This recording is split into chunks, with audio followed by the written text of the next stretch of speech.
pourquoi on considère Nanga aujourd'hui? Je ne le soutiens pas. Naza hors la loi. Il se réclame du caractère constitutionnel. L'article 64, alinéa 1. C'est comme ça que le monde ne considère pas Nanga comme hors la loi. Or, si Félix était légitime, si Félix avait bel et bien organisé les élections de 2023, il aurait, n'est-ce pas, il n'aurait pas permis à des gens comme Benanga de prendre les armes. Parce que tout le monde considère comme hors la loi. Mais quand Nanga vient, pour ne pas être hors la loi, il se réclame de l'article 64, alinéa 1, c'est une démarche constitutionnelle. Tout en étant congolais, il est là. Parce que la disposition constitutionnelle est claire. L'homme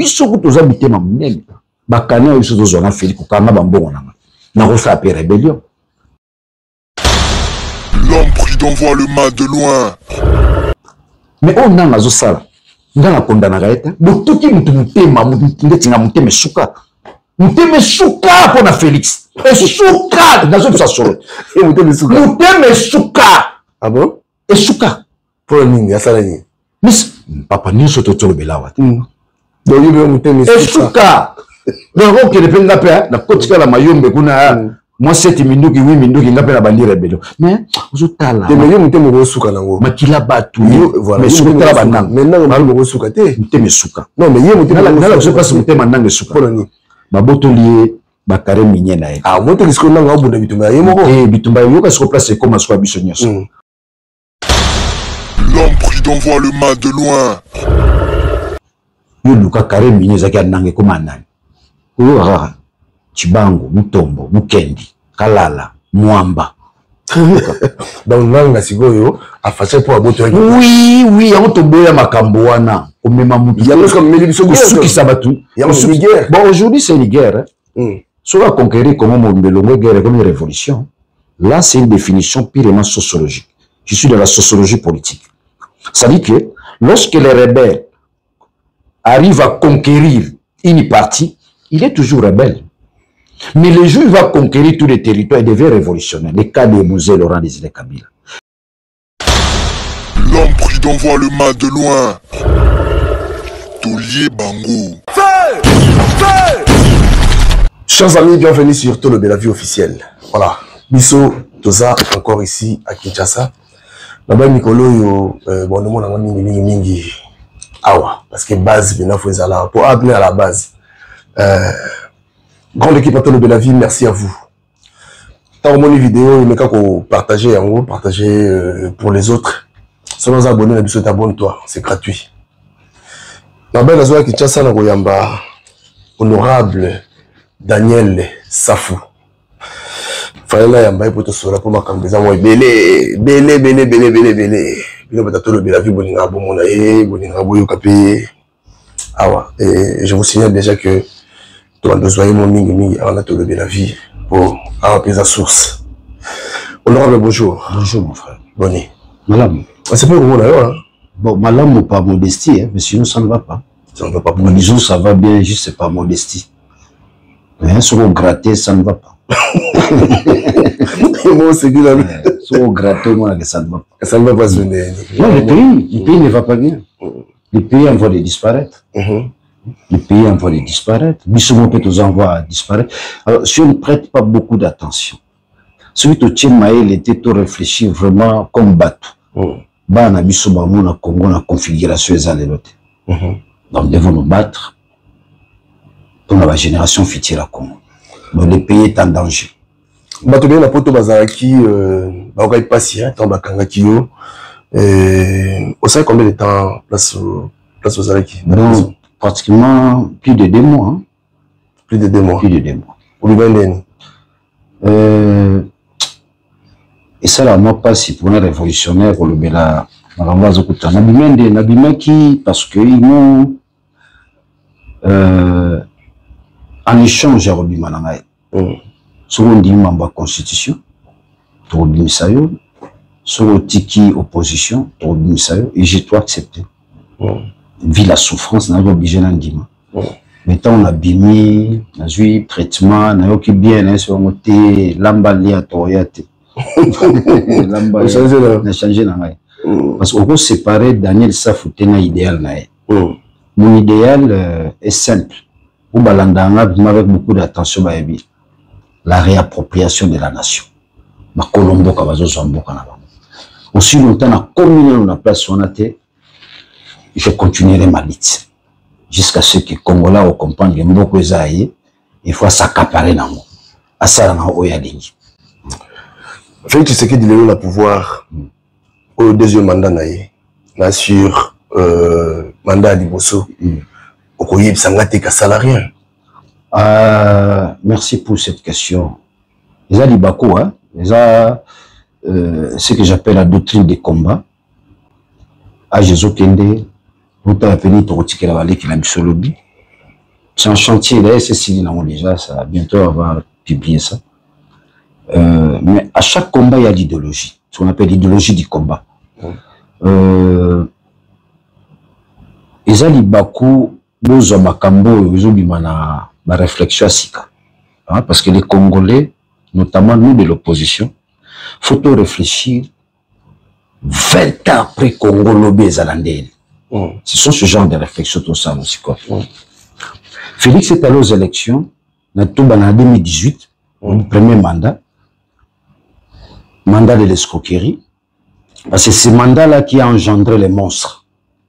Les monstres, à son tour, a engendré le tribalisme, le népotisme, le clientélisme, le favoritisme, les détournements, les deniers publics, monstres. Et c'est ce monstre-là qui revient encore en 2023, cette fois-ci, avec un coup d'état électoral. Donc, sur le mandat de Bosso Félix, c'est zéro, il n'y a rien. Il n'y a rien. Ah, c'est l'autre. L'autre. Ah, c'est l'autre, zéro. Par contre, l'autre va salir. Va saigner qu'est-ce à l'État, avec des détournements, avec la surfacturation. Vous avez bien. Félix est un moyen qui a pouvoir. Oh, Félix a coûté qui. Tout ça, c'est réaliste. Au Kanisi que, à Kokai Kosala, c'est-à-dire aussi ça m'a camouana dans 5 ans. Oui, ça m'a aussi ça même dans 1 mois. Mais oui, c'est facile, je te le dis. Nous avons vu Congo lundi. Congo, on va sur le lundi, samedi, m'a changé. Au sein de nous, la miracle. Oui, je peux te le dire. Revenir dans la légalité. Revenir dans la légitimité du pouvoir. C'est ça, pour moi, Congo. Félix Kobanda, premier mandat, deuxième mandat, il a fonctionné en dehors de la légalité. Il n'y avait pas la loi. Les pays, on les dirige avec la loi. Un pays qui est dirigé avec la loi, vous avez des résultats.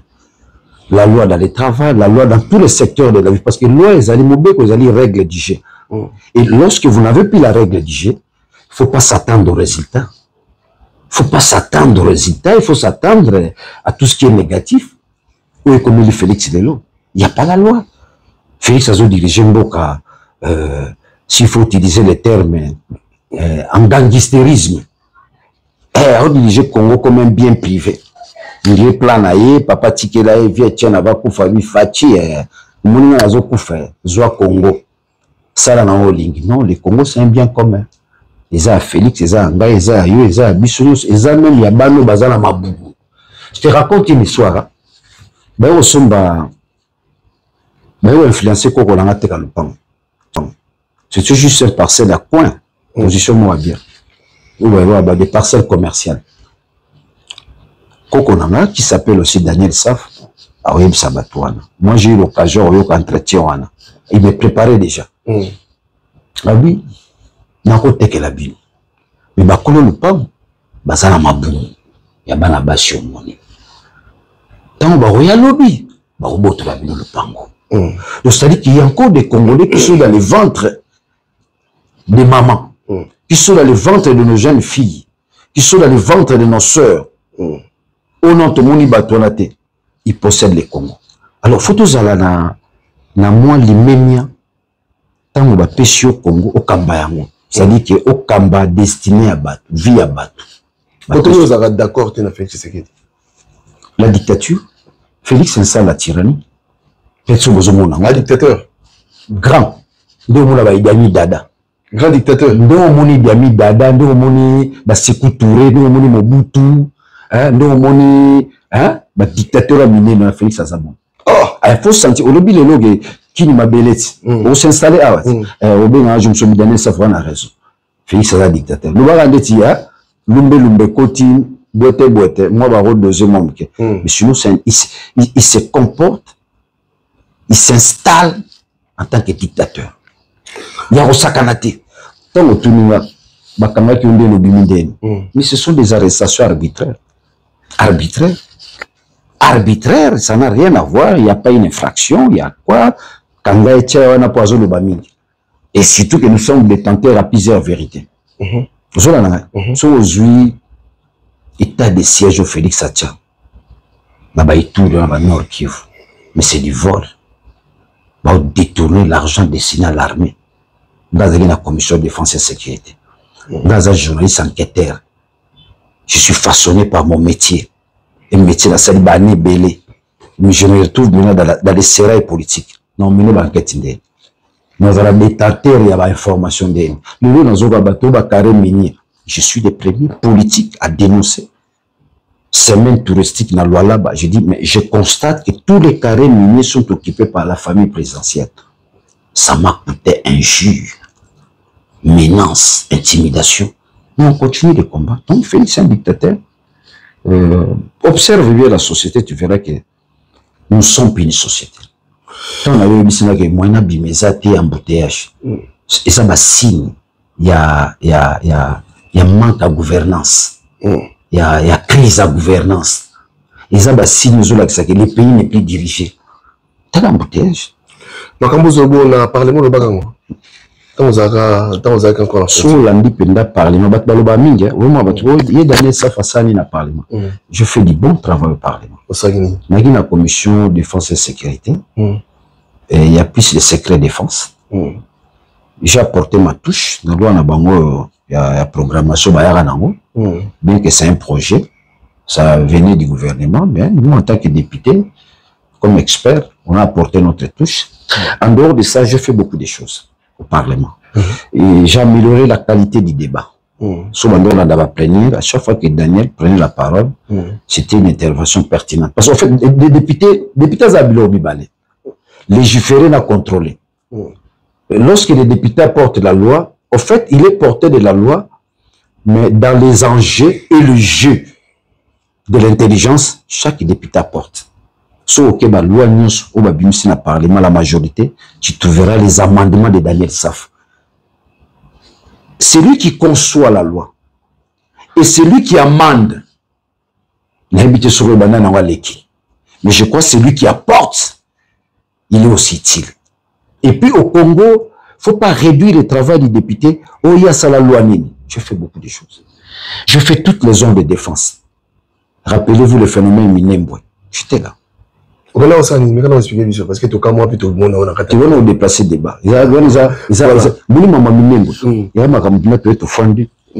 mission parce que ça pose tout un problème d'ordre identitaire. Et ce ne sont pas des choses où on résout donc à car à la mouki du coup, déjà à Félix n'a pas résoudre ma cambo. Mais n'a qu'un comme député. C'était une mission spéciale. Il est comme député, même ministre de la Défense. Donc, sur la mission. Alors, et on retenu plus na expédition, na mission. Et c'est là où nous avons identifié les groupes armés. Au Kabila Tikaki, na oba Bakisama qui dit sous-temps Félix Sayaki, les groupes armés. Il y a eu beaucoup de choses là. Il se pose aussi des problèmes non seulement sécuritaire, comme je l'ai dit tantôt, le problème identitaire, qui est Moutalamuki n'a tombé dans Congolais. Binobité aux Congolais. Et il faut savoir résoudre ce genre de problèmes lorsque vous êtes un État et lorsque vous êtes un homme d'État. Et l'autre, vous là, minimum. Donc, c'est-à-dire, Daniel Safou Batou Balouba, qui est un salarié, il a apporté, c'est-à-dire. Non, Daniel Safou, salarié, d'abord, c'est la jalousie. Pas seulement la jalousie, ils allaient. Reconnaître. Les archives sont là. Non, plus au Cameroun, on a parlé du peuple, on a parlement. D'ailleurs, il faut un peu sur l'image, où nous étions en train de débattre autour, il y a des gens à Bissona et assez. Tous les députés fanatiques, comme d'habitude, ont soutenu la démarche de Félix, une démarche qu'il a posée sans nous. Je n'ai jamais de le dire, Président, qu'à chaque fois que les collègues s'engagent à un travail purement intellectuel, ils méritent de considérer, Président, qu'à chaque fois que les collègues s'engagent à un travail purement intellectuel, ils méritent de considération et encouragement. J'encourage les amis. Vous avez abattu un bon travail. Ça reflète notamment les réalités, n'est-ce pas, de ce pays. Personnellement, moi, pour la vie de Kinshasa. Président, vous l'aviez fait. Normalement, j'allais vous demander une minute de silence à la mémoire de tous ces Kinois qui sont morts. Ce que j'appelle la bêtise humaine. On pourrait bien empêcher cela. La bêtise humaine, simplement parce que nous nous éloignons de l'intelligence, nous nous approchons, n'est-ce pas, à ce qui n'est pas rationnel. Ce rapport est fantastique. Ça repris nos réalités, notamment de la vie de Kinshasa. Kinshasa aujourd'hui est victime, n'est-ce pas, dans la plupart de nos quartiers, vous trouverez des têtes érosives. Partout. Vous prenez le cas de Kisensu, mais cette commune va disparaître si l'État ne s'engage pas, n'est-ce pas, à combattre tout ce que nous avons comme têtes érosives. Et parce qu'il y a plusieurs têtes érosives à Kisensu, les eaux de Kisensu se déversent à Matete. Donc Matete va disparaître, Président. Il n'y a eu plus aujourd'hui, vous ne savez pas s'il y en a qui Kisensu, ni à Matete. Les maisons s'écroulent, les gens meurent, Président. C'est ici où on a voté. On a voté une loi devant permettre la réhabilitation de la ville de Kinshasa, que nous avons appelée abusivement Kinshasa Lenda. Nous sommes allés plus loin. La réhabilitation de la voirie urbaine. Où est la voirie urbaine? Où est Kinshasa Lenda? Président, nous risquerons, n'est-ce pas, d'être victimes des promesses du gouvernement, des promesses irréalisables. Je ne sais pas si dans d'autres provinces, les gouvernements ont été réalisés des choses. Mais Kinshasa, c'est aussi un village.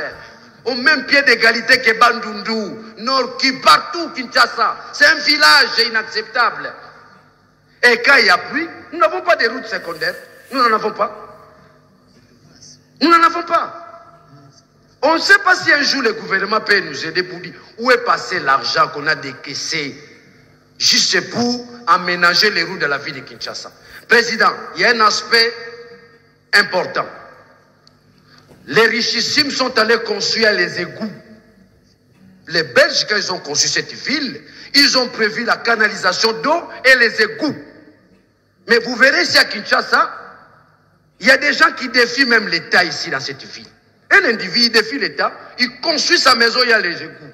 Vous prenez Matete, vous prenez Limete, vous prenez Kingaboua. Mais ce sont des communes qui vont disparaître. Si l'État ne s'arrange pas à s'atteler là-dessus, je reviens encore, Président, la montée du phénomène Koulouna. Président, ça devient ridicule. Ça devient ridicule. L'absence de l'autorité de l'État, ça risque de devenir une répétition. Il n'y a pas l'autorité de l'État.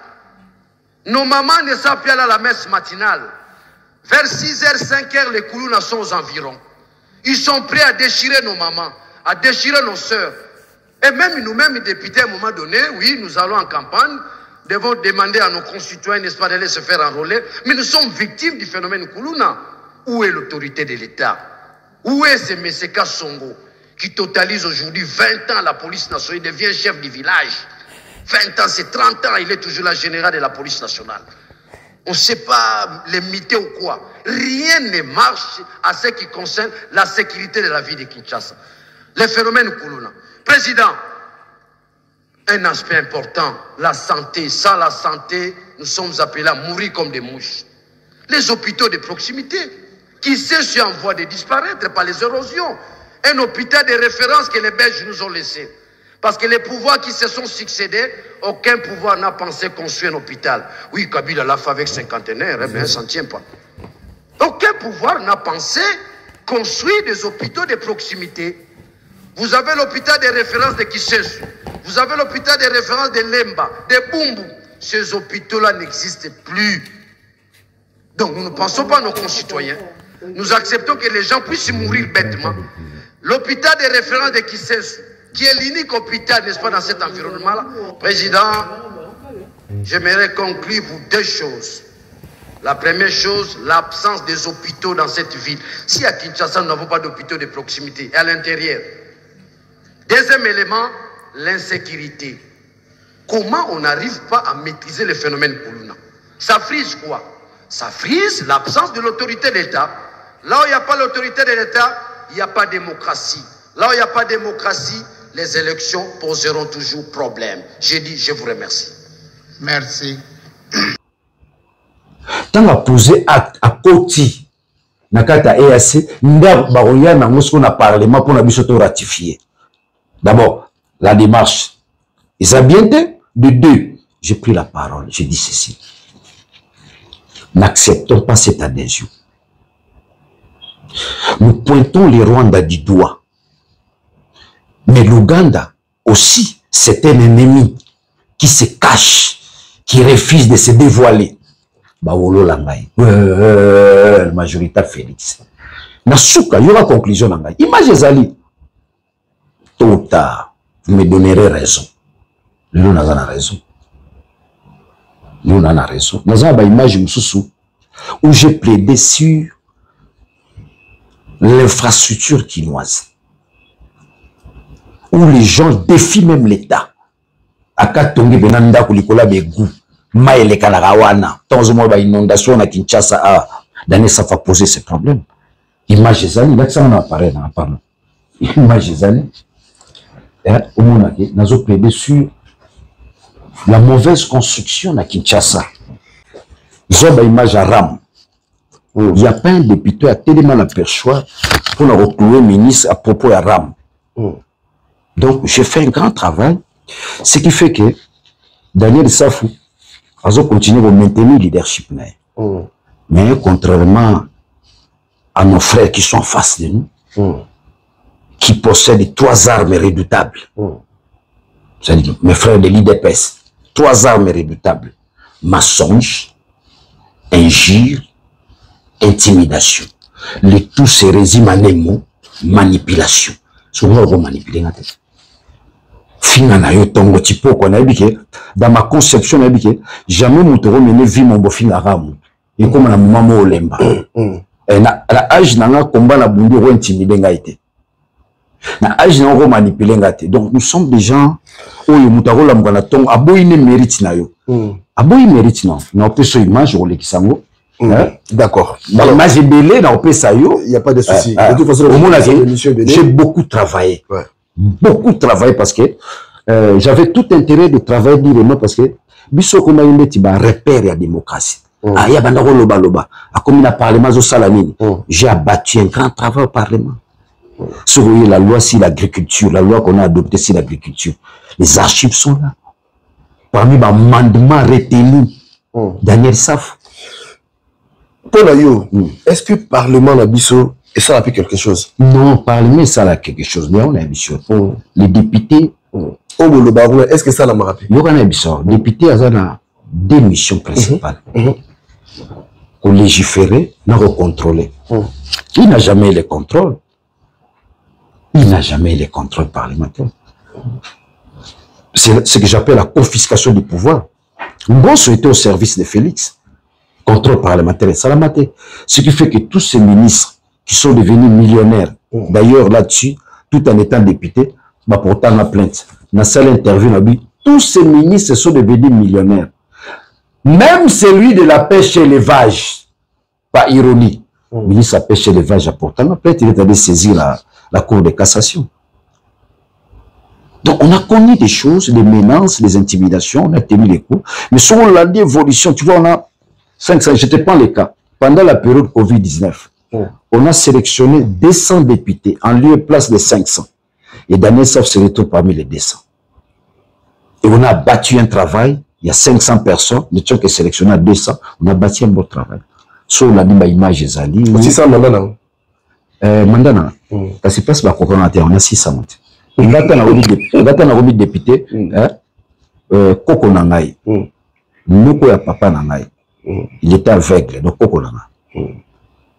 Il y a un palais du peuple. Tant à côté, c'est un Koko. Nous, on a côté sur tout le monde. Ils se sont battus, invalidés. bakokate. Bakokate. Validé dans la Cour constitutionnelle. C'est là où j'ai initié une action populaire jusqu'à faire reculer l'institution Cour constitutionnelle. C'est là où est né l'erreur matérielle.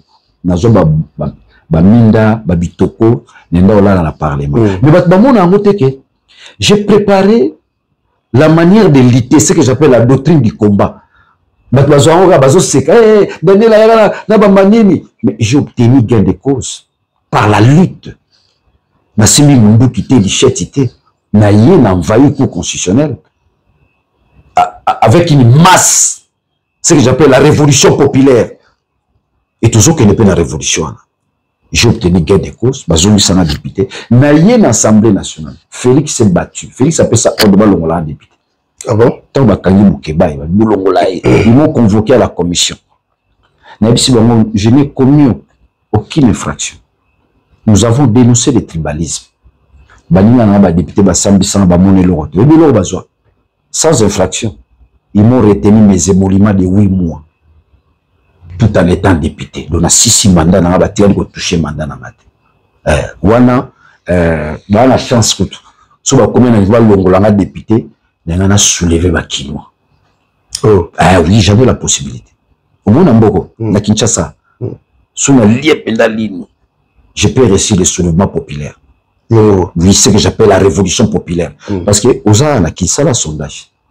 Tambola Maté, Telemba, Bandal, partout, te dira que oui, Daniel s'est fait plébisciter pour la révolution populaire. Donc, sauf Félix a sous-estimé, Aobanga Bananga, Aobanga Batlasi Manduki, aussi prendre un akina. Un bon matin, mon épée, nous en avons cette possibilité-là. Au lieu de temps, vous avez Peter Tchani, je crois. Eliezer. C'est ça. Au fait, la lutte. Eliezer, vous avez toujours une bonne relation. Tous en bonne relation, c'est un ami, tout ça, on a mené la lutte ensemble. On a mené la lutte avec Eliezer. Mais, les Araka Namboga Nabiso, Batubalanara Chop Chop, a changé quand tu as Félix. Oui, c'est un ami, c'est un frère, tout coopéra. Tout coopéra, mais, Banzele Kaboli Biso. Il y a une zéla, Biso, il y a une zéla, Biso. Il y a une zéla, Bemoï. Où il y a une zéla, peuple souverain. Il y a une zéla individu, où il y a une zéla, Fachi Béton. Ce que j'appelle les monstres engendrés par l'accord de 1918. 2000, combien? Élection à 2018. 18. L'élection a engendré les monstres, qui j'ai dit, les monstres à son tour ont engendré le tribalisme, le népotisme, le clientélisme, le détournement qu'on sort, jusqu'à détruire l'État. Donc, on va tout ça l'État. On a détruit l'État. Or, si on va détruire l'État, on construit l'État par rapport à une conséquence. Nos pères fondateurs, Kasavubu, Lumumba, tous nos pères fondateurs, ils avaient une seule vision, celle de construire l'État. Et l'État, à son tour, va régenter la nation. Ce que l'État zate. Ça veut dire, moi, j'ai besoin de nation. Le Congo n'est ni un État, ni une nation. Qui boudi, quand les vivre boyé, mais les enquêtes n'aboutissent pas, les cas chérubins, tu te rends compte, Félix a une armée, Félix a une police, Félix a une garde prétorienne. Il s'ajoute encore des milices, force du progrès, là-bas, Ouazalendo. C'est les Ouazalendo, c'est la milice. Ce ne sont pas des soldats formés. Ce sont des gens qu'on a ramassés comme ça. On va ça retrouver, je t'informe. On va ça Félix. A Ouazalendo, là-bas, il y a soki tabazoloba. Mon isoki sosa zoloba, ba yo kaka. Soki mboazo, azo aboye, ba yo kaka. Ba Ouazalendo, là-bas, à la 20, ba commis 150. Et Félix a appris à la supercherie. Comme c'est pas un homme d'État ne croit pas à la supercherie. Il y croit ce qui est vrai. Il y croit ce qui est fondé sur la loi. Il croit ce qui est constitutionnel. Dans la Félix a mis Bisso, ce que j'appelle dans l'inconstitutionnalisme. L'inconstitutionnalisme, donc, moi, ça les sous-soutés. Donc, koufié. Les opposants. Alors, il y a un lobby, bandeko tozara na bango, baïke, balandi nzela Félix. Oh, biso totikali, tolandi nzela bomoi. Ce que j'appelle les peuples souverains. Nzela la réappropriation du combat. Parce que le combat pour la lutte a été bradé par Félix. Il a bradé notre lutte. De la même manière, il a bradé ba minéré. Il a bradé la lutte. Lito to banda kanana tata na to bundi, afin de compte, il a bradé cette lutte pour ses intérêts personnels. Et où en sommes-nous aujourd'hui? Donc, c'est-à-dire que biso to comme un niveau là, pour récupérer l'Ituana et continuer la lutte. Pour le bien-être du peuple congolais, pour le bien-être des générations futures. Donc, construire le Congo en tant qu'État, et cet État-là soit à mesure de régenter la nation. Et là, maintenant, nous allons atteindre, Congo devient État-nation. Et c'est là où se résume aussi l'échec de Félix. Hein. Il n'a ni construit l'État, ni construit la nation. Par contre, il a favorisé les tribalismes, il a favorisé les népotismes, il a favorisé le clientélisme, il a favorisé, permettez-moi la tautologie, du favoritisme. C'est pas la compétence au Congo. Bandeko na bino mivo bauti ba poto wana so ayeka bakosa na Félix, docteur en pétrologie chimie. Assistant à Oxford. Va contrôler la répète. Dans le bien. Invalidation des alaki par rapport il y a parce que Babi comment il gonflé, comment il trop gonflé, ils avaient pour la bonne côté. Je n'ai jamais été gonflé. Moi, je suis gonflé pour le Congo. Je suis fier de défendre le Congo. Mais vous allez gonfler dans la blog, c'est difficile. Je viens d'une famille pauvre. Je suis orphelin. J'ai été élevé par une femme.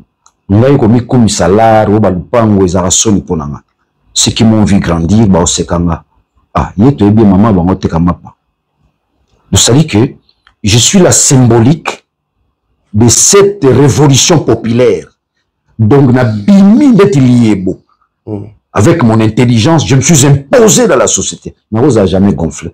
Si s'informer n'a pas du peuple, ils ont un service administratif, ils ont un journaliste, je t'informe. J'ai mis un système en place. À chaque fois qu'un journaliste en a peut sa corbière dans cercueil. Tout comme si je le faisais dans ma circonscription. Mais, ils ont un tout ça la parce que les Congolais sont limités. Dans mon nous je suis le seul député qui avait un plan d'action à la ville à Kinshasa. J'avais ce qu'on appelle les cantonnages manuels. C'est vérifiable dans ma tête. C'est vérifiable dans Kisensu. Les cantonnages manuels. En dehors du cantonnage manuel, je me retrouve aussi dans les sociales. Mobola, Amati, Akotika Bandirone Babolate. Des corbières qui jusqu'aujourd'hui sont opérationnels dans cette ville, s'enterrent dans Zulango Bongote, et Kundagaba Demini, Bandikonanga Babola. Mais c'est ce dont on a gonflé tes mains. J'ai toujours été gonflé par rapport à savoir nangai, na connaissance nangai, na clairvoyance nazanango. Là, je suis gonflé. Mais si on est dans matériel, je ne peux pas me gonfler, ça me gêne moi-même. Na outi wapi. Na outi de nulle part. Pour devenir Daniel Saf. Mingi baby maman nangate, baby papa nangate. Baby libota nangate, baby ngai. Donc, j'ai réussi la mission. Non pas seulement au tombeau la mboka langai. Je suis parti où je pars de la famille restreinte pour atteindre la grande société qui est le Congo. Il y a un ambition que j'ai la possibilité. Ils ont sentimenté. Ils ont sentimenté bilobela. J'ai la possibilité de conduire la révolution populaire. C'est-à-dire quoi? Oui, ça m'a comment? À chaque quartier de la ville à Kinshasa, Daniel Safazangite. Si tu prends le nombre de quartiers de la ville de Kinshasa, au multiplié au minimum par 4, je n'ai pas moins de 50 000, 60 000 personnes dans la rue. Dans la rue. C'est pas pour nous qu'on a fait empêcher Kangae, Saleboye, on vous présente comme un vent-pied. Mais j'ai une force, ma voix porte. Et je vis avec les pauvres. Et la majorité au Congo, ce sont les pauvres. La majorité au Congo, ce sont des femmes. Nga mwasi mtaboko linga, maman mtaboko linga. Mais nazana sola mwasi na nzoto nanga. J'ai la facilité, n'est-ce pas, de provoquer l'adhésion des femmes congolaises qui, d'ailleurs, ou du reste, sont majoritaires. Sont sous, hein, donc, ça veut dire que l'idéal, on a zanango, attend la commission, va continuer à combattre la réappropriation de la nation. Mais c'est... Ok. Alors, tout le monde a dit que Corneille Nanga Abimi, Corneille Nanga Yende Moutou a Yebisa Bisso, que Félix Tshisekedi, président de la République. Donc, c'est ma bonne Corneille Nanga. Le même Corneille Nanga Lelo a dit que non, Makambouana, le bac est qui bon, Yende Mouta Sala qui erreur. Alors, Yende Mouta fabrica qui monstre. Au moins que Corneille Nanga n'esprit bien, démarche naïe. Ils ont les Congolais na boulou yeke, wana c'est loyo. Démarche Corneille Nanga, ils ont Congolais na boulou yeke to. C'est-à-dire, démarche au Yazo Sala. Est-ce que. Démarche Yazo Sala. Guerre. Ah. Rébellion Toloba. Ouais. Est-ce que c'est normal? Yom to si biso que non, Mouto a gagné l'élection. Yom te présenter biso. Na la tête dans le bien. Quid la tête à part bit. Toute vérité cachée finira toujours par triompher. Les Congolais ont droit à la vérité. Les Congolais ont droit à la transparence. C'est ça, c'est parmi les élémentaux de ma démocratie. Et comment on doit la vérité, on doit, comme ma peuple, plutôt où est le bal sur aujourd'hui, Nanga devoir la vérité. Mais bon, tout ça, ce sont des choses que nous allons régler demain. Ça veut dire que l'absence de la règle du jeu. Le lot Kabila reconnaît erreur, il s'est comporté aussi en dictateur. Il y a eu des moments où Kabila a fonctionné en dehors de la loi. Mais ce que j'apprécie en lui, il a gardé l'intentionnalité de l'État. C'est un homme d'État. Kabila, c'est un homme d'État. Ce qui fait d'ailleurs la différence avec Fatou. Fatou n'est pas un homme d'État. C'est pas un homme d'État. L'État, la moindre année en Belgique, il bon la caisse. Attends, l'État, la bantabanaise, la souki na ferme, nini, azuka bon la caisse. Non, il faut faire la part des choses entre ta vie privée et les engagements de l'État. Ça saigne l'État, les caisses de l'État, c'est de l'argent. C'est de l'argent de l'État. Alors, dorénavant, il faut une nette différence. C'est comme en Suisse, en Suisse, une autorité, à Ronimanakar et à l'État, non, pendant les heures du travail, en dehors du travail, sa vie privée, en tout cas, pas cela. Mais chez nous ici, on ne sait pas. Il n'y a pas un distinguo entre les voyages privés de Fachi et les voyages liés, n'est-ce pas, aux affaires d'État. Donc, une autre forme de détournement. Si on a pêché au montage chaque voyage à Fachi, qu'est-ce que l'État koya? Heureusement, l'État koya raté. Si on a 10 millions, monsieur Koti. L'État koya raté. Là où les gens se trompent, ils pensent que à quoi ça l'État koya raté. Mais, l'État koya est à Fachi. L'État est tombé faillite. À quoi ici, mon cas, l'État congolais est en faillite. Faillite, on a entraîné l'insécurité dans l'est du pays, la gabegie financière, les détournements, l'impunité, la famille régnante, c'est ça. Ça pour demain, ça ou contre?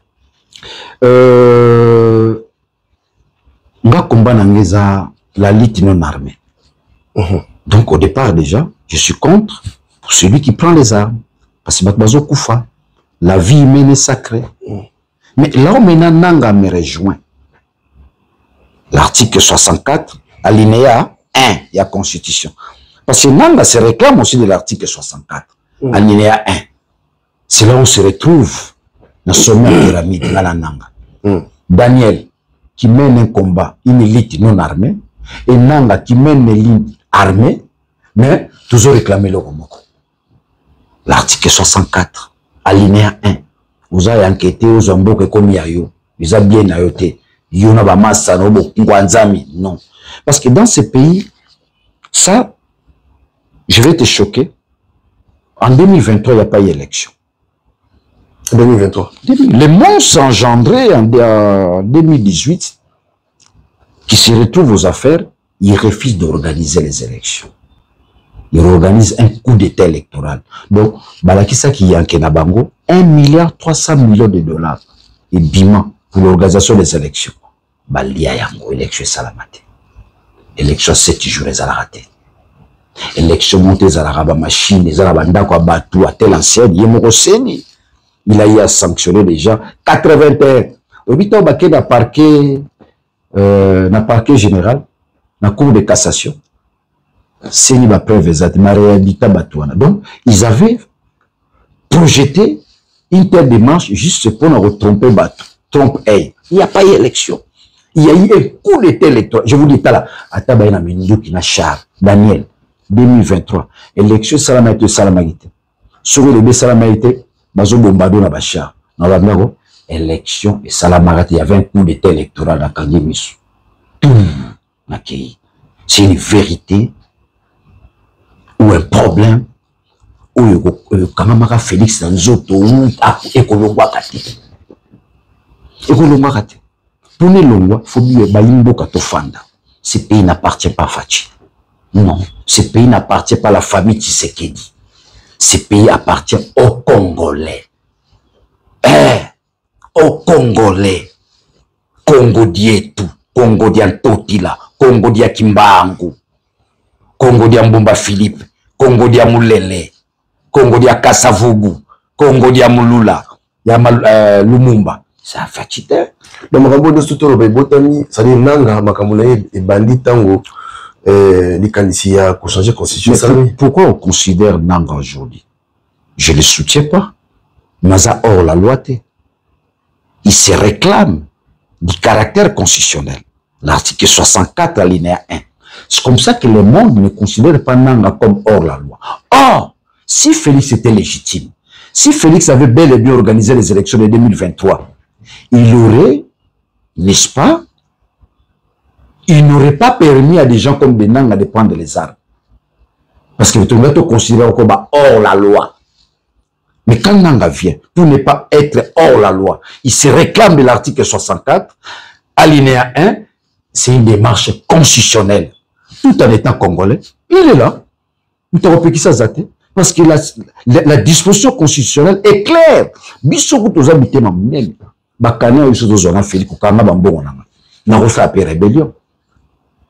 Rébellion. Mais c'est pas ça ma vision. Et, selon la bilan, la rébellion, et vous avez la première rébellion, la moins coûteuse du Congo. Tu sais comment? Tu es au Congo, na kotika na Brazzaville, na Angola, na Mayombe, 2 mois na Kinshasa, Bopaka Timbang. Bopaka Timbang. Mais on ne le fait pas. On ne le fait pas parce qu'il y a les caractères spirituels, il y a la vocation, il y a les repères. Parmi ces repères, Fumukimbangu. Parmi ces repères, Martin Luther King. Parmi ces repères, tous ceux qui se sont imposés par leur intelligence sont arrivés à conquérir le pouvoir. Mais on a un sala, on a condamné. Donc tout qui m'a souka pour na Félix. Souka dans une façon. Et souka. Ah bon? Et souka. Pour le ming, yasalani. Mais papa ni soto tolo belawa. Donc il veut mouter souka.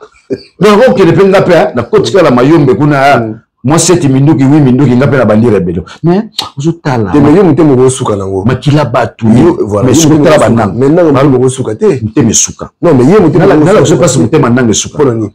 Baboto lié bakare minye na ye. Ah moto kisko nanga obunda bitumba ye moko. Eh bitumba yo ka se place comme aswa biso nyonso. Baboto le bakare minye na ye. Tant baboto le muteloko. Pisa mo pa kolona ngoti. Po epe nange za yete. Pisa mo pa kolona ngona. Libisanga pena toutes nos questions. Congolais. Ah, peuple souverain. Peuple souverain. Mais bon, on va passer en famille. C'est la famille, tu sais, qui exploite celle, qui bouffe cet argent. Est-ce que ma monnaie est vrai? Ils sont vrais, quoi. Oh. Ils sont vrais, quoi, ils ont le contact. Yo, Luka, Kare, Mine, Zaki, Nange, comme un âne. Ou, Chibango, Mutombo, Mukendi, Kalala, Mwamba, Donc nanga sikoyo a fâché pour aboto. Oui, oui, on te boya makambo wana. Au même moment. Il y a comme Mélibiso qui s'abattu. Bon, aujourd'hui c'est une guerre. Soit à conquérir comme on me guerre comme une révolution.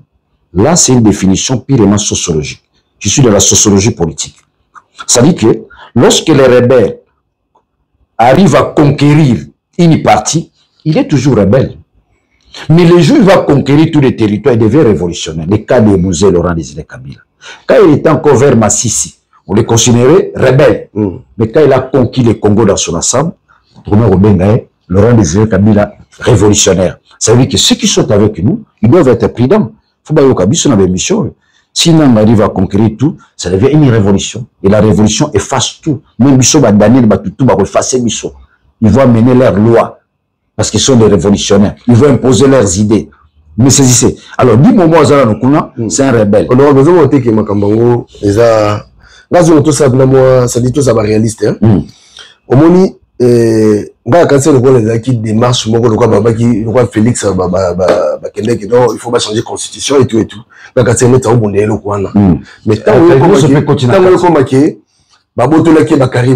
oui. Ah, donc est-ce que Félix a besoin de quitter? Mais pour l'action, il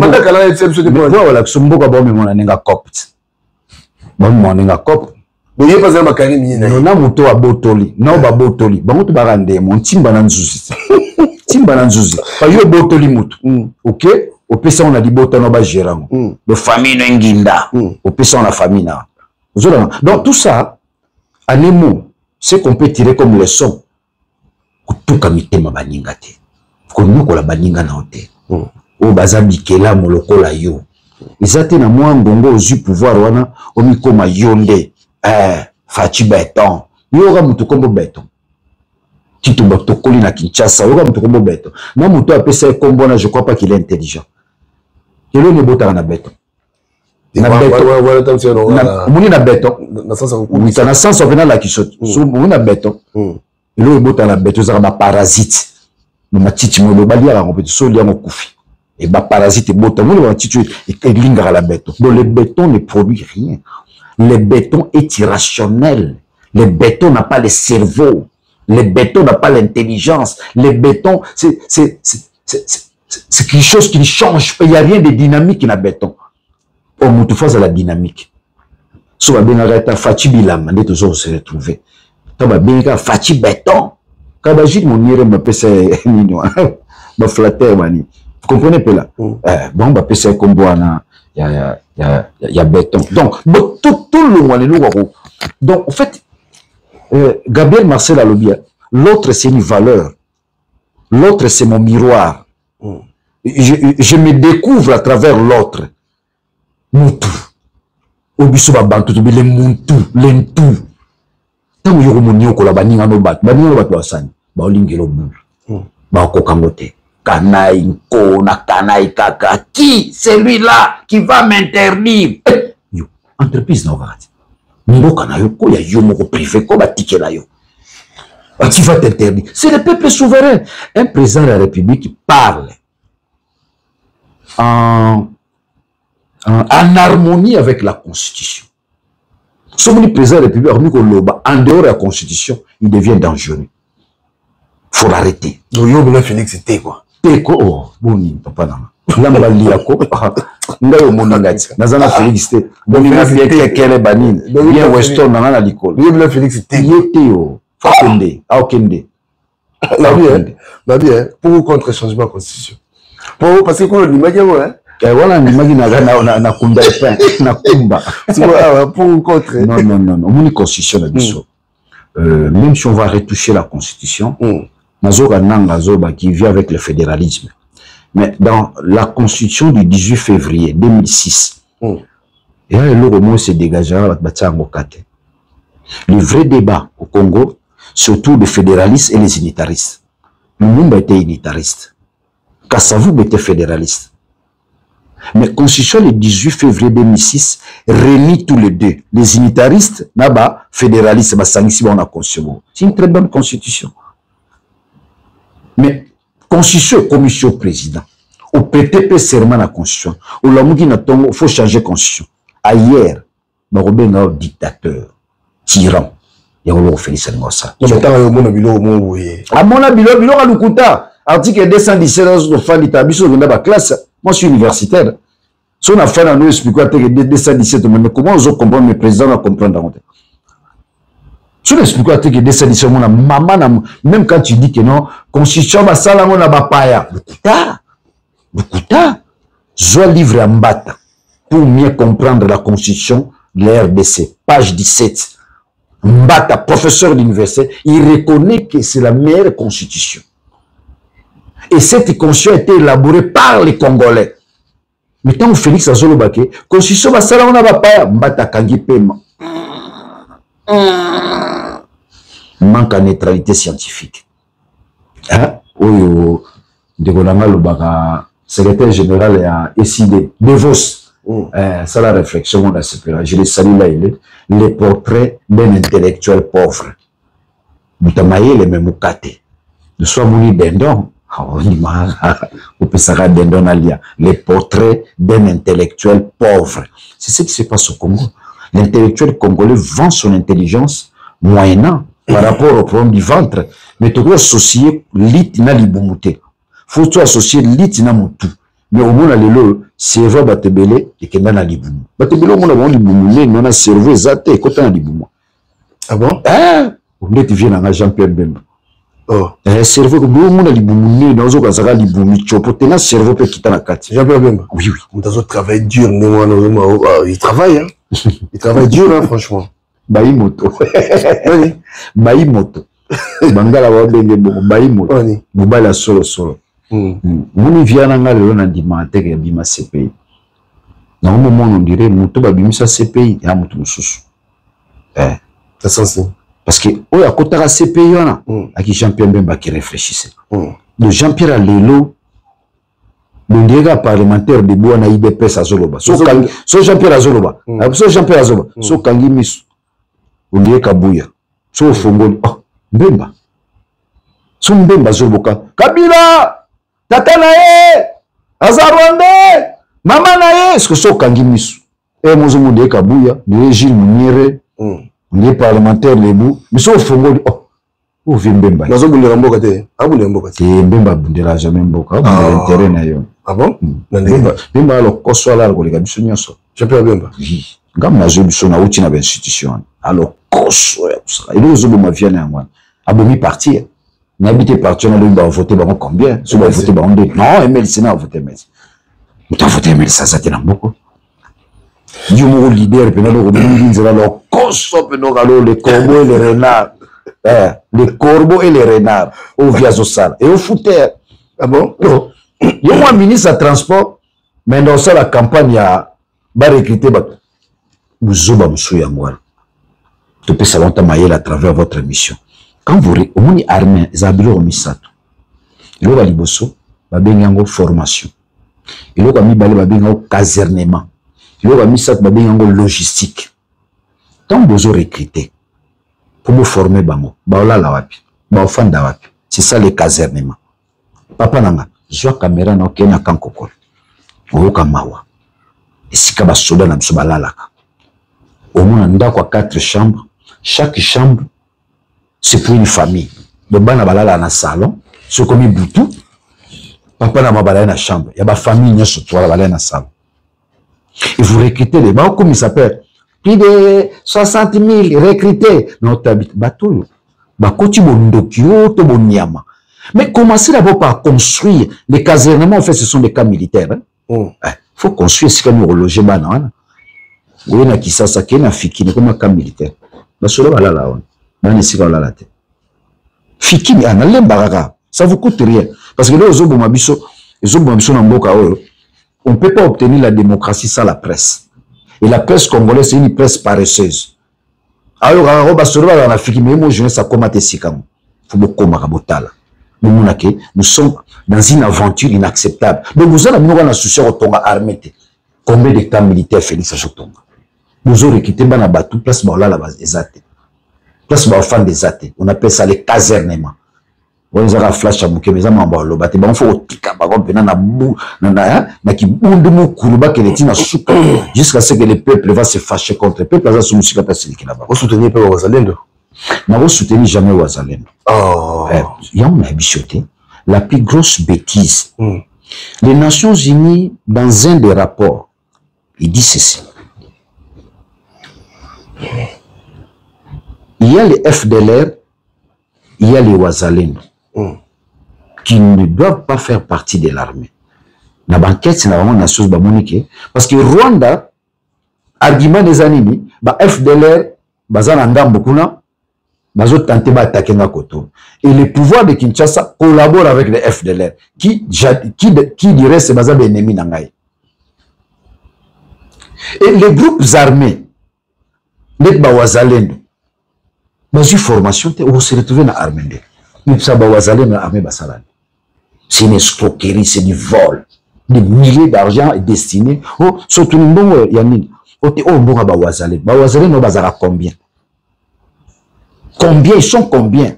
Parce que bon, aux obiments. Faut identifier, non, ils sont 10 000. Armée Nabiso, ils sont autant. Non, on peut se information à Mouké. Le lot, Félix Abia au foot à Basoda $500. Et j'apprends qu'à foot, au bazar en front. Son bon, on est au tour. Parce que vous n'avez pas rectifié la loi des finances. Quelle est la ligne budgétaire où Zimbon au football? On dit des autres dans donc Félix Okambambo Congo Congo aye. Mbongo football soda na 500 $. Il faut une loi des finances. Il faut une rectification de loi des finances. Et ça là, Mobeko, ils ont une ligne budgétaire. Ligne budgétaire exacte, Mbongo biba soda ba $500, $500. Mais ça grave. C'est du banditisme. C'est de la délinquance financière. Parce que mboka bakambaro na mobeko likunji. Yo moka mboka na ba imer. So mukona bosona kina mwasi na yo, oyeli biso makamususu. So bo pesa ba biso boza malamu, oyeli biso makamususu. Non, non, non, non. Le pays est dirigé par la loi. Parce que Moutou, c'est un animal raisonnable. Moutou. Moutou soko tikele nyonso. Et les lots, on a découvert la faiblesse, il y a vie. Faiblesse, ça me désanime. On a pouvoir. Et Félix a montré ses limites. Quand on a pouvoir. Contrairement au commun des mortels, on a moi, sinon la femme, c'est rien. Un homme, un esprit élevé, il sait comment imposer la femme dans son rythme. On a pouvoir. Alors, vient à biso échoué. Chilombo. Et puis, ça, c'est un appel que je lance à tout le monde. Parce que nous sommes entrés dans la dynamique du combat. Dans le combat, il faut préparer à Mbobele. Notamment, Kombo Naezali, Félix Chilombo. Tu sais que les a combattus. Tu sais que les a combattus. Il y a des choses qu'il faut préciser pour laquelle l'idée qui n'est pas bien. Félix Tshisekedi. Moi, Tshisekedi, on a souvenir à vie. Il y a été, on a combattu Tatanayo. Comment Tatanayo? Daniel Saf Bouchemouni. Bouchemouni, comment Tatanayo? Comment on a Daniel Saf? Je ne fais pas la promotion du nom de mon père. Mon nom, c'est Daniel Saf Bouchemouni. Bouchemouni, c'est le nom de mon père. Mais comment on a Daniel Saf? Parce que Mambozo va battre bien. Mais il faut rappeler Batouté. C'est la Tunis qui va battre bien. Il y en a la Moussa Batouté. Biso Zabato Nzambe, Ayambi na Moukili, après c'est Biso mission. Celui de réveiller toute une communauté. Donc je suis la conscience critique de ma génération et de ma société. Ah, Daniel Alobaki la Moussi Batou. Dans une approche sociologique, Félix Chilombo. Et permettre de se bundane bien. Montant Félix Tshisekedi. Tu te bundane moi ombre vie présali. Ce que faut le ombre Chilombo ouais tout. Félix Chilombo. Tu bundane na Chilombo. Tu bundane Tshisekedi. Parce que le nom est sacré. Le nom est sacré. Et les noms, chaque nom est porteur d'une énergie. Et cette énergie, à la longue, il y a comme Grégor. Alors, une fois que Grégor, ils n'ont pas pour abattre. Alors, le nom de Tshisekedi, c'est tout un égrégore. Alors, il faut qu'il s'en ait égrégore, voilà. Tout Moko Chilombo. Parce que lui-même, Chilombo, il n'a pas un égrégore. Il n'a pas des énergies positives. Donc, sur le plan spirituel et métaphysique, tu as la possibilité d'anéantir en tant que Chilombo. Ata Félix Angoua Saline yo tukundi baite. Ata place wa bago simba te me ya sali yango yo na mo tukundi. C'est solo mabe. Ngazana en tant que scientifique intellectuel, il y a ce qu'on appelle l'honnêteté intellectuelle. Soit c'est l'eau malam non dit mat. Soit c'est l'eau alors on faut en dire. Mais jusqu'à là non moi non madame te. Zéro l'autre. Quand il y a mon famille na. Il m'a dit sur ba congolais to konda président zo amune. Vraiment ba congolais ba mais président tamso amune tamso ba stress. Ah foufou. T'as amené la damage. Pourquoi ça te venu ba moi ko ça na poto ba stress mais ça me tourner le kuta. Mutara amené na chakula. Ndo mai matembele, hein? Tout ça pilipili. Tout ça la boy. Pona yo na linga o 5. Biloko oyo o monde apena que nous a très mécontent non. Nyonso. Dans le biloko ya loko moko. Ils ont englobé nyonso la salle loko te. Le respect de la Constitution, le non-respect de la Constitution.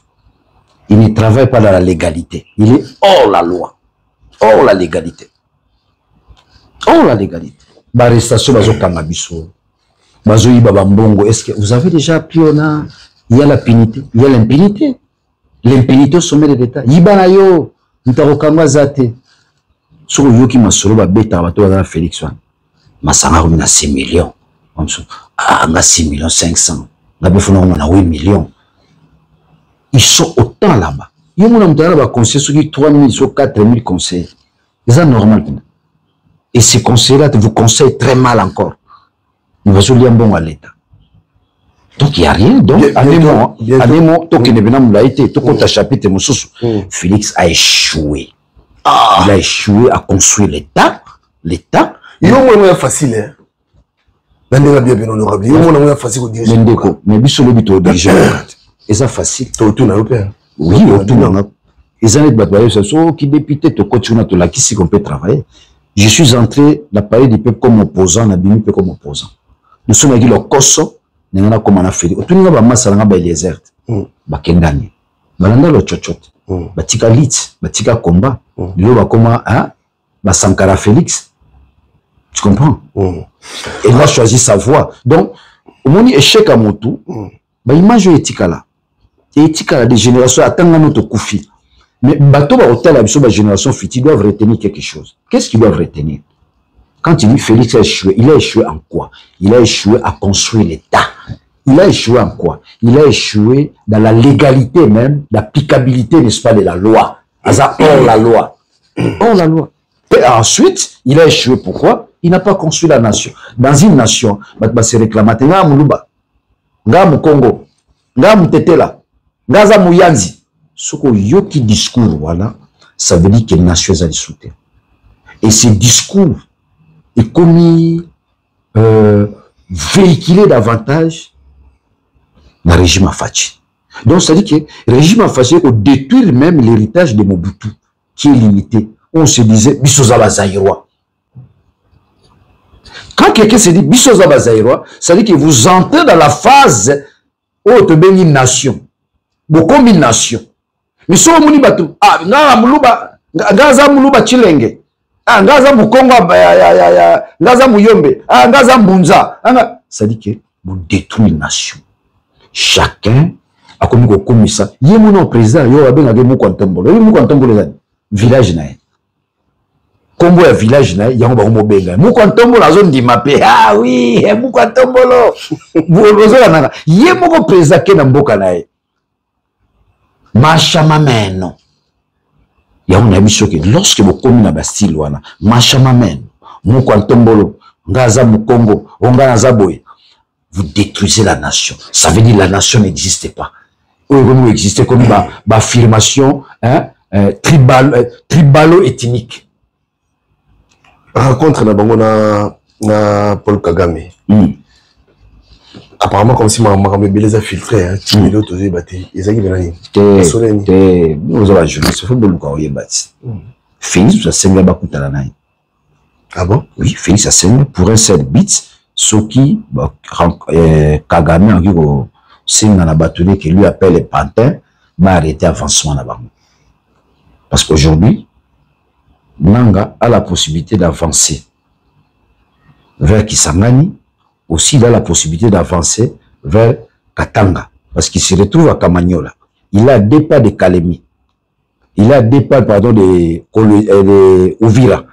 Uvira, Kalemi. Kalemi, c'est les Katanga, Tanganyika. Donc il est déjà là, les Katanga. Félix Asengaki.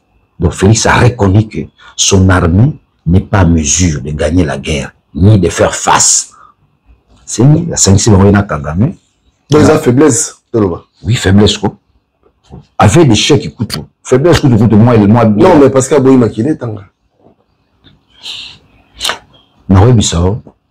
L'État a la violence légitime. L'État. L'État, c'est le feu. L'État, c'est la puissance.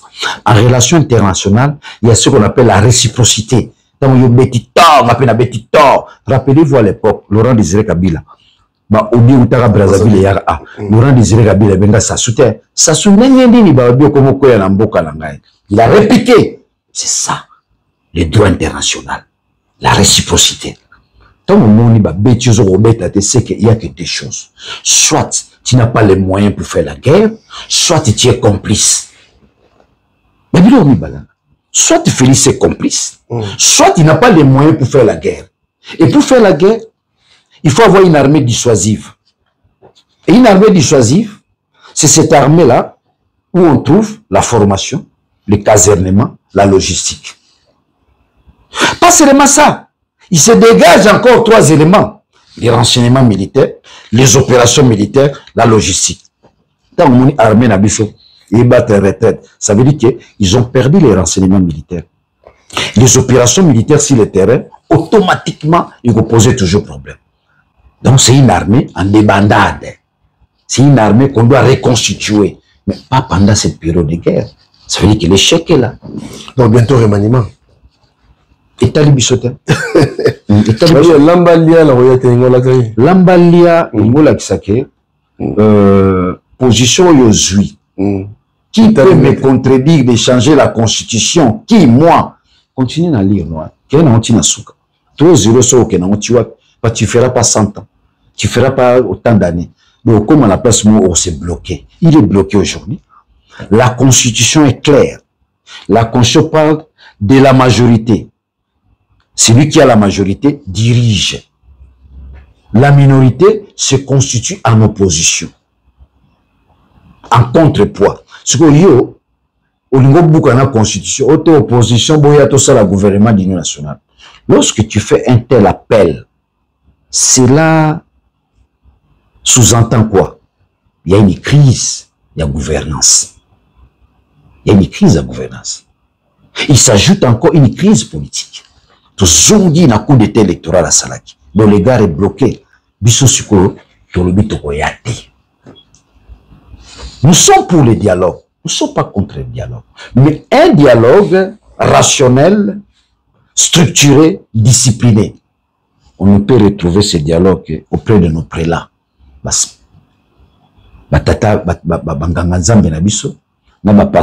Protestant. Schéma wana, on est d'accord. Mais schéma oyaye, vieux Pomba, vieux Django, vieux Trinita. Vous avez vieux Trinita, déjà, bomyomba la moro. Togoyate lambalia. Togoyamote. Parce que ce qu'on dit yango, il nous faut une résolution. Une révolution qui s'impose. Na yo Félix, na biso, togotambama na résolution wana. Oyo, ils ont imposé biso nyonso. Oyo azo baboya. Omo buta bana koloba, ou décide de la mêlée, aigle de kawele. Toza makambu toyeba la biso déjà. Toyebi. Toyate. Si vous avez un commis, union sacrée, consulte, union sacrée, bah on a bon. Mais si vous avez une minute, tout ça a un problème dans beaucoup. Tu as un problème dans beaucoup. C'est bon, non. Tu as la guerre. Tu as tout ça la guerre. Tu as un problème politique, je vous ai dit. Nous avons la crise sécuritaire, nous avons aussi la crise politique. Mais si on face à guerre, il faut tout ça. C'est simple pour tout ça. C'est un ligne. Il faut tout ça dans la mission. On se met autour d'une table. Il faut tout ça. Tu vois, tu as des bosses, tu as la confiance. Et vous avez ce qu'on ça. Et vous avez pour tout ça. Mais chez mes alliés, chez moi, je suis prélat catholique.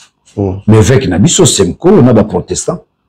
Chez moi, on a des chez moi. Baba Lingi, raccourci. Chilombo puissant. Boya. Boya. Nana zo benga biso o vie Django. Ah nana ngoya. O tirenga na musika. Nani ya boya, nana vie Trinita. On a Trinita to yate. Mais muto to yokela, eza banganga nzambe. Il faut reconnaître que Félix est versatile. En plein 21e siècle, tout le monde mutawolo ba anatongo na milieu de Bible. Il s'en fout la parole du chef. C'est le pouvoir, c'est la force, c'est la personnalité, c'est l'honneur même. Yamboka. Mais lorsque les chefs, alors mili paratongo, na poko lobi kwanga, sobi botuna, ngaite, bi ke ba M23 ba ya awa 14 mois. Quand on pose la question, fait ça, ngaite, ministre intérieur na ngamuta convoqué, aya ekutana na bango. Monsieur, tes interlocuteurs, balongo ba rebelle, ba comme d'interlocuteurs na yo. J'ai négocié avec vous pour leur intégration. Baza sous ba santé. M23 a qui soutient. C'est Félix qui les a réveillés. M23 a quitté. M23 a été battu en 2013. Donc il est parti na Rwanda, il est parti en Ouganda, balimwe bazaki soutient. C'est Félix qui les a suscités. Le chèque à Makabuto a Félix. Tu sais pourquoi? Félix n'avait pas confiance à notre armée. Félix n'avait pas confiance à Kabila. Il a voulu se servir du M23 pour la sécurité nae. Bayo Kanaka. Mais comme Azarane versatile, à bois qui s'y bang, yem takeko la moussabang. Depuis 2013, yoga suba M23. Yoga bango. Non. J'étais battu militairement. Militairement. Armo baolo balelo, brassage, mixage, oui, brassage, mixage, mais c'est une armée forte. C'est une armée forte. Le lot comme la armée bonne. En dehors armée, tu vas sous Bawazalendo, ça, je te dis, c'est une erreur grave et monumentale. Comment vous intégrer les... L'armée, c'est un corps. L'armée, c'est un esprit. Tant on dit soldat va katier mon cocoli. 3 mois après, il y a possibilité de soldat comme un esprit militaire. Mais yo Wazalendo, mimi pas na bino apé sur arme. Il y a un monde qui a un monde qui a un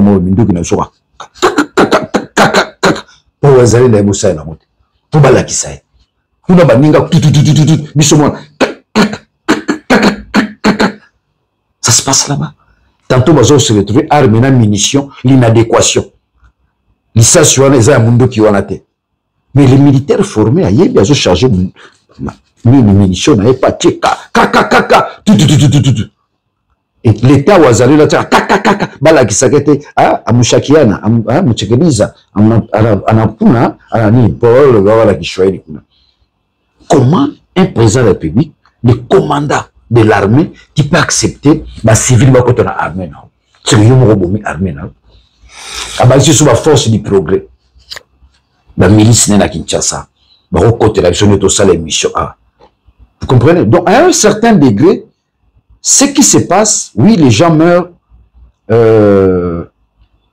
mais comme on l'a moussa battu, et comme on l'a moussa vocation à Congolais, sur l'article 64, alinéa 1, dans ce sens-là. Voilà, honorable notre commune de Nasuka, n'a vu que Nicolas en a au moins trop. Félix a eu Toloba, mais nous avons un bon mot, nous avons un bon mot. Alobaka. Et c'est tout ce que nous allons léguer aux générations futures. Parce que, et là, tout ça là, nous fait ça dans moi si et les générations futures vont nous poser des questions. Mais pendant cette période-là, mais Daniel Safou, il a pris les risques. Ou bien surtout comme Koko lembi tota la mission, vous comprenez que je fais du boulot. Je fais du boulot. Vraiment du boulot. Donc biso to banga ete netinga boso na bangi na kabile Congo komi ayeti boma soko boma omona mamta kufili sumozo tala yo na kofi nzolo sipali sozo fongo makangunza ngunza kya kingunza c'est la spiritualité de l'homme noir et kingunza kya kingunza yango tozula ka indépendance parce que indépendant tozo zwango batebeli baki na kopa ngote lelo bazon voama bazali na kopa ngote ya ki kopi pende ya ba Congo kingunza kya kingunza avec Kasavubu mais balinga ba falsifier l'histoire. Dans les jours à venir, nous allons démontrer que les grands leaders dans ce pays, c'est Kasavubu.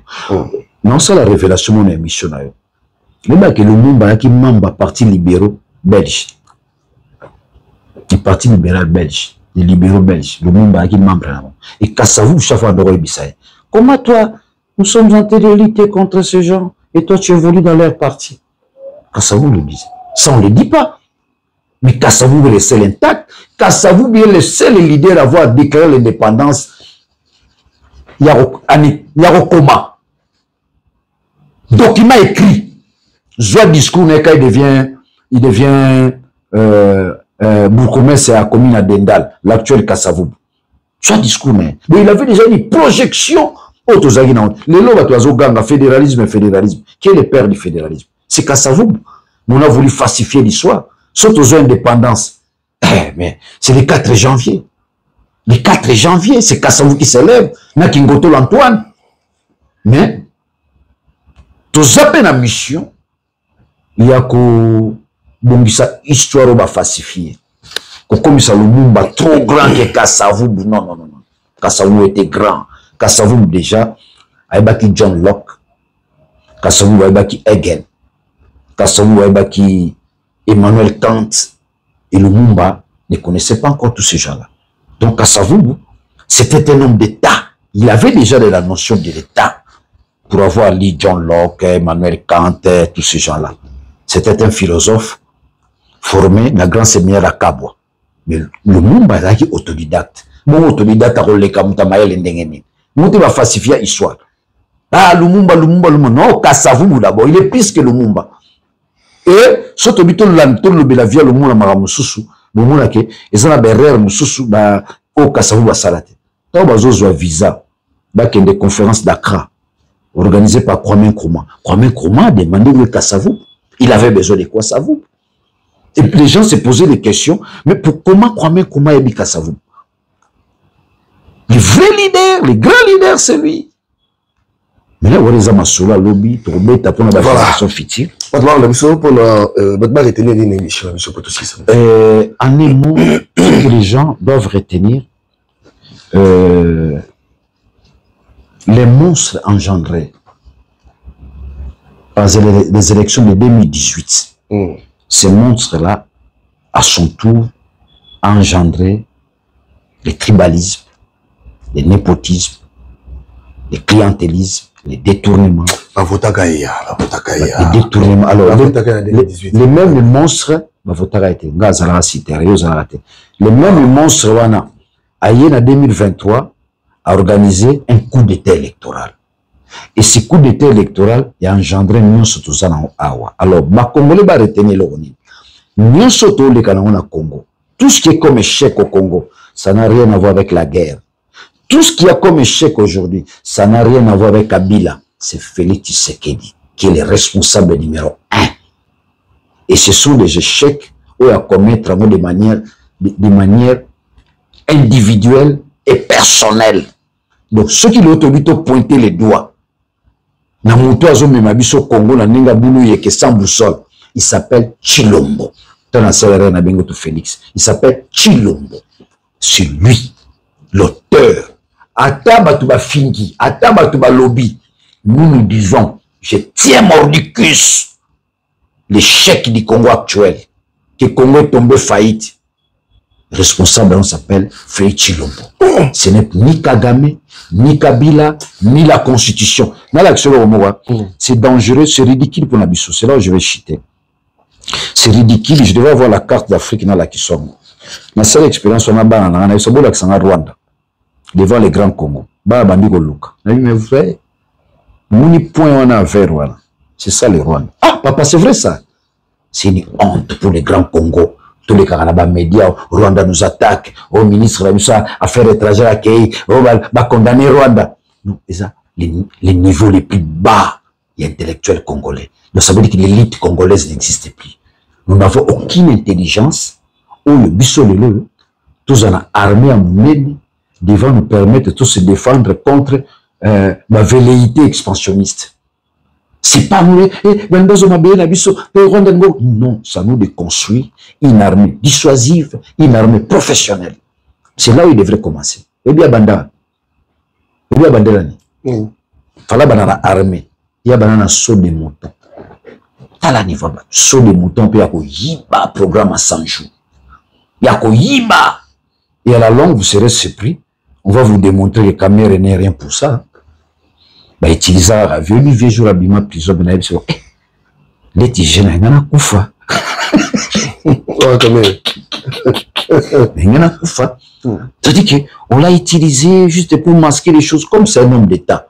Il n'a pas voulu dévoiler les choses. Il a gardé silence en tant qu'homme d'État. Ou de chapeau à Cameroun. Je ne finirai pas cette émission sans lancer un hommage vibrant à l'opposition congolaise.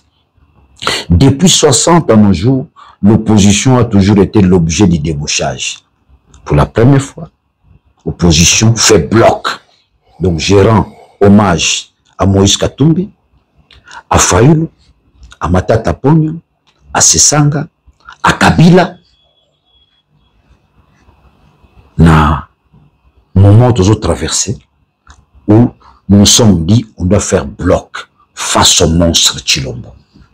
Des gré ou des forces, il doit nous laisser. Parce que solution à Congo, c'est que l'on Félix n'a pouvoir. C'est ça la solution. Il n'y a pas autre chose. L'autre oiseau, ça, là, en cherche à se maintenir. Mais la solution et qu'on permette le décollage conceptuel du Congo ne réside que dans le départ à Félix. Mwanamboka, tout ce que c'est, hein?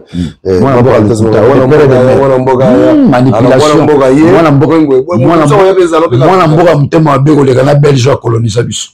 Colonate, Chilombo puissant. Voilà. Merci de nous avoir suivis. Yorana Moutou, Beto. Dans la banque à haute, comme c'est libendé, tout sambo. Beto, tout souvent, on m'a fatigué libendé. Merci, Nambaki, Daniel Safou, je crois qu'il est au Royambaye encore. Donc voilà, la porte est grandement ouverte pour tout le monde. Numéro d'option on les a affichés. Bengabiso anytime partout aux alliés. L'homme prudent voit le mal de loin. Tolier Bango. Feu!